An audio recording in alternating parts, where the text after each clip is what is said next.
News 18 India. मैं समझता हूं कि एक बहुत ही ऐतिहासिक फैसला है जब ये संशोधन लाया गया था, रिप्रेजेंटेशन ऑफ पीपल एक्ट में संशोधन लाया गया था और इनकम टैक्स एक्ट में संशोधन लाया गया था, कंपनीज एक्ट में संशोधन लाया गया था।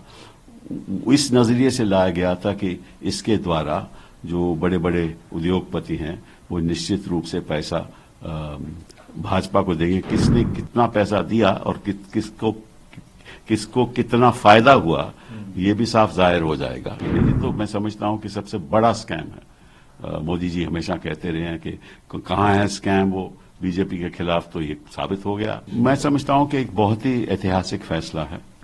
आपको याद होगा कि जब ये संशोधन लाया गया था, रिप्रेजेंटेशन ऑफ पीपल एक्ट में संशोधन लाया गया था और इनकम टैक्स एक्ट में संशोधन लाया गया था, कंपनीज एक्ट में संशोधन लाया गया था।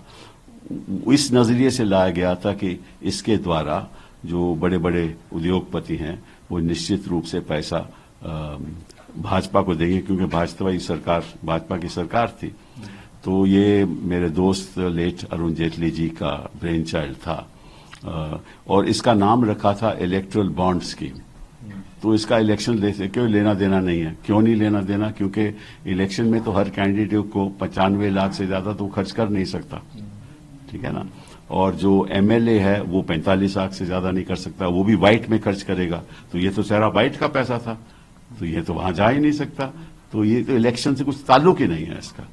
It's a bonding. ये तो बॉन्ड करना था अपने आप को नजदीकी, क्योंकि जो भी पैसा देगा वो टेलीफोन करके बात भी कर सकता है, राइट। उसकी बात भी सुनी जाएगी, उसके काम भी होंगे।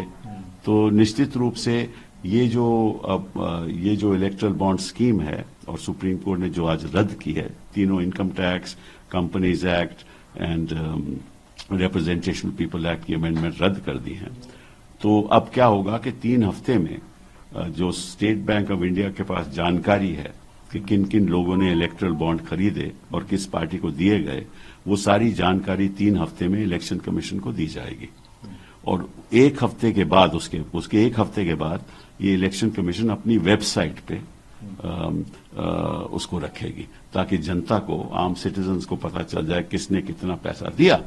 साथ में एक और भी अभियान शुरू हो जाएगा कि किसने कितना पैसा दिया और किसको कितना फायदा हुआ, ये भी साफ जाहिर हो जाएगा। क्योंकि जिन लोगों ने पैसा दिया उनके प्रति सरकार ने फायदा भी दिया होता है। ऐसा तो है नहीं कि पैसा लेकर कोई फायदा नहीं करता। तो यही सुप्रीम कोर्ट ने भी कहा है कि इसके पीछे तो क्विड प्रो क्वो हो सकता है। सुप्रीम कोर्ट ये नहीं कहा कि है, हो सकता है, और वो पता चल जाएगा।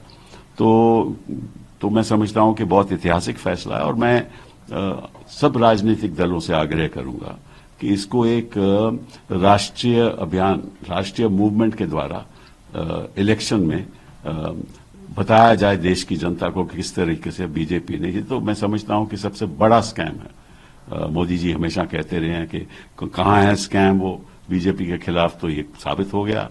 कहां है स्कैम, ये तो आपके द्वारा ही है स्कैम किया हुआ। और ये एक राष्ट्रीय मूवमेंट बनना चाहिए और सभी राजनीतिक दलों में इसमें शामिल होना चाहिए।